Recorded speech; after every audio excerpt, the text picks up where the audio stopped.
नमस्कार मंडळी. मराठी नाटक, चित्रपट, मालिका अशा तिन्ही मालिकांमध्ये आपल्या अभिनयाचा ठसा उमटवणारे प्रसिद्ध अभिनेते म्हणून स्वप्नील राजशेखर यांना ओळखलं जातं. सध्या ते तुला शिकवीन चांगलाच धडा या मालिकेत अधिपतीचे वडील म्हणजे चारुहास हे पात्र साकारत आहे. स्वप्नील हे मराठी सिने इंडस्ट्रीतील द्विगत अभिनेते राजशेखर यांचे चिरंजीव आहे. अभिनेते राजशेखर यांनी मराठी तसेच हिंदी चित्रपटामध्ये विविधांगी भूमिका साकारल्या आहेत. हे ज्येष्ठ अभिनेते पडद्यामागे नेहमी सामाजिक बांधिलकी जपताना दिसले. आज त्यांच्या अभिनयाचा वारसा त्यांचे चिरंजीव स्वप्नील राजशेखर पुढे चालवत आहे.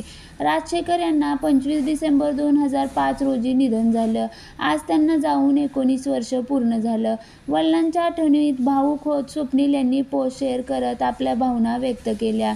आज 19 वर्ष झाली आमचा सांता जाऊन. काळ सरत राहिला, वर्ष उलटत राहिली, आयुष्य पुढे सरकत राहिलं, सुखदुःख येत राहिली. 25 डिसेंबर 2005च्या सकाळी पोटात आणि आयुष्यात पडलेला खड्डा आजही तसाच आहे. तो भरला नाही, भरणारही नाही कधी. डोक्यावरचं आभाळ फाटलं, पायाखालची जमीन निसटली, पोकळी निर्माण झाली.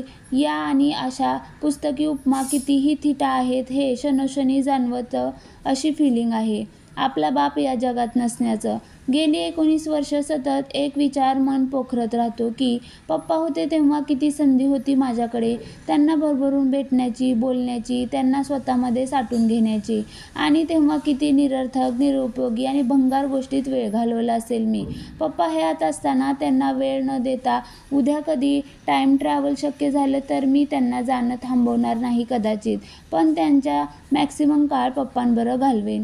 त्यांचा स्पर्श आणखीन साठवेन स्मृतीत, तो उबदार आश्वक स्पर्श.